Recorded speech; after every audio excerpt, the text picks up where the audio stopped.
자, 이제 2015년 7월 이달의 좋은 나쁜 방송 보도를 살펴보겠습니다. 예, 이달의 좋은 방송 보도는 JTBC의 국정원 해킹 프로그램 구매 및 사이버 사찰 의혹 관련 보도 115건이 선정되었습니다. 나쁜 보도도 같은 주제인데요. TV조선의 국정원 직원 자살 관련 보도 31건이 선정됐습니다. 7월에 있었던 국정원 해킹 관련 프로그램 보도의 총계를 보겠습니다. 보도량 총계를 보겠습니다. 예, JTBC는 115건을 보도했습니다. 이에 비해서 지상파 방송 3사 보도량을 보십시오. 굉장히 적습니다. 자, 언제부터 보도가 시작됐냐면 10일에서 처음 JTBC가 보도를 하기 시작했는데요. 10일에서 13일 보도를 보겠습니다. JTBC가 11건을 보도하는 동안에 타 방송사는 전혀 단 한 건도 보도하지 않았습니다. 14일에 국정원장이 공식적으로 프로그램 구매를 인정한 이후에 드디어 보도가 시작되었는데요. 보시면 JTBC는 28건을 보도한 반면 여전히 지상파 방송사들은 5건 미만의 보도를 하고 있습니다. 자, 그리고 국정원 직원이 자살하고 파일 복구가 이루어지는 그 시기의 보도를 보겠습니다. JTBC는 42건을 보도했습니다. 그러나 이때에도 심지어 KBS와 SBS 여전히 7건밖에 보도하지 않았습니다. 여기서 주목할 만한 것은 TV조선입니다. 이전에는 이렇게 적은 양을 보도하다가 국정원 직원의 자살이 있은 후에 34건으로 보도량이 크게 늘었습니다. 채널A도 크게 늘었죠. 이 보도들에 대해서 저희는 문제가 있다고 생각합니다. 지나치게 흥미 위주의 보도들이 많았다는 것이죠. 특히 TV조선의 직원 자살 관련 보도가 굉장히 문제가 있어서 이번에 나쁜 보도로 선정된 것입니다.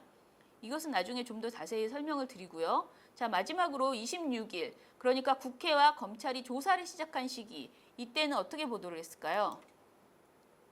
JTBC는 여전히 34건으로 많은 양을 보도했지만 이때 이전보다도 더 보도량이 줄어들기 시작했습니다.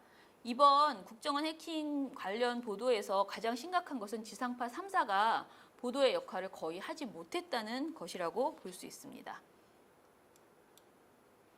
예, 그리고 국정원 관련 해킹 프로그램 관련 보도에서는 사실 핵심이 어떤 의혹이 있는지 문제 제기를 하는 내용을 많이 보도하는 것입니다.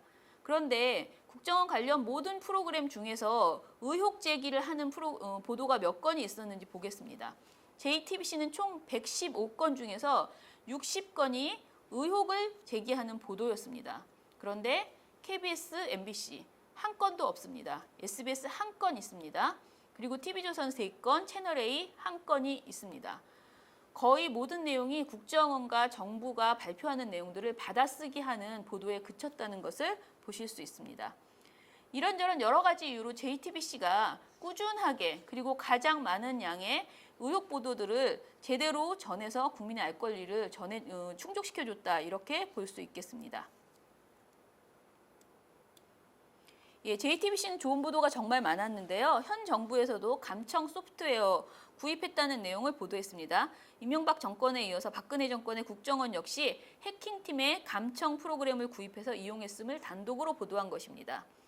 그리고 또 다른 보도에서는 국정원 직원으로 추정되는 사람이 보낸 인터넷 사이트의 첨부 파일을 분석해보니 통화 녹음은 물론 인터넷 검색 기록과 페이스북 등 각종 SNS 사용 기록도 모두 조회할 수 있게 돼 있다고 전했습니다.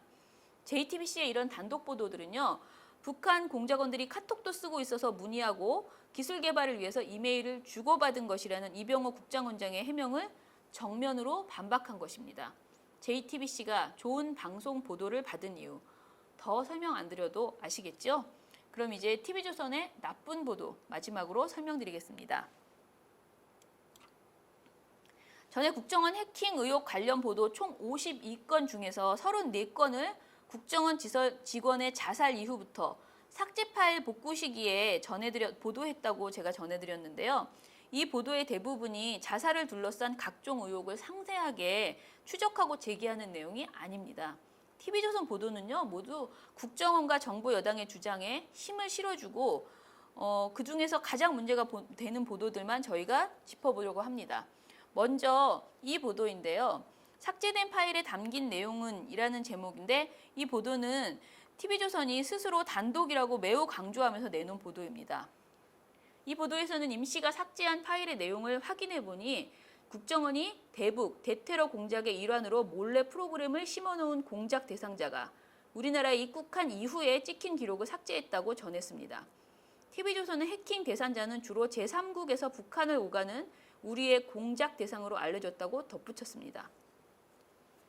국정원의 해킹이 대북 첩보 활동으로만 이루어졌다는 유서의 내용이 사실이라는 것을 강조하는 보도였습니다.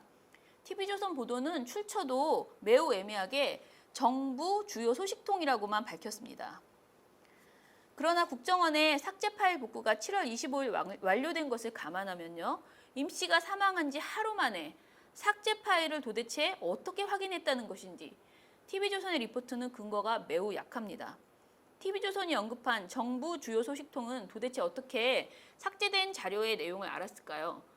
그리고 국정원도 밝히지 않은 그 내용을 TV조선은 도대체 어떻게 입수를 했을까요? 모든 게 도무지 납득이 안 되는 내용입니다. 이 보도는 국정원의 해킹 프로그램 구입과 사용이 불가피했음을 강조하기 위해서 TV조선이 무리수를 뒀다고밖에 볼 수 없습니다. 또 하나, 국정원의 직원의 자살에 대해서 의문을 제기하는 것을 모두 음모론으로 치부하면서 네티즌과 야당을 비판하는 TV조선의 보도 태도가 큰 문제였습니다. 음모론으로 엮은 보도만 해도요, 3건이나 됩니다. 이 보도들을 보시면 정치인들도 음모론의 가세, 각종 사건, 사고 때마다 끊임없이 나오는 음모론은 이번에도 어김없이 반복 재생, 그리고 하태경, 이인재, 심재철 씨의 괴담을 찾는 사람들, 야당의 문제 제기는 있을 수 없는 폭거 등의 여러 가지 발언들을 담아서 음모론을 강조하는 보도를 하고 있습니다. 마지막으로 TV조선은 북한의 높은 해킹 능력을 강조하는 보도를 했습니다.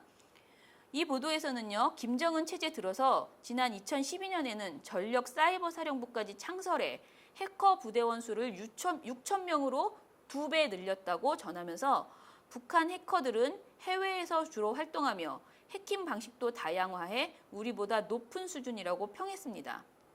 자, IT 강국이라고 하는 우리가 북한보다 사이버적 능력이 훨씬 뒤떨어진다면 도리어 국정원의 무능을 강조하는 보도인 셈입니다. 민원연이 TV조선의 국정원 직원 자살 관련 보도 31건을 2015년 7월에 이달의 나쁜 방송 보도로 선정한 이유 좀 납득이 되시나요? 네, 이상으로 2015년 7월에 좋은 나쁜 신문 보도 그리고 방송 보도에 대한 비평TV를 마치겠습니다. 네, 여러분 민원연이었습니다. 다음 달에 뵙겠습니다.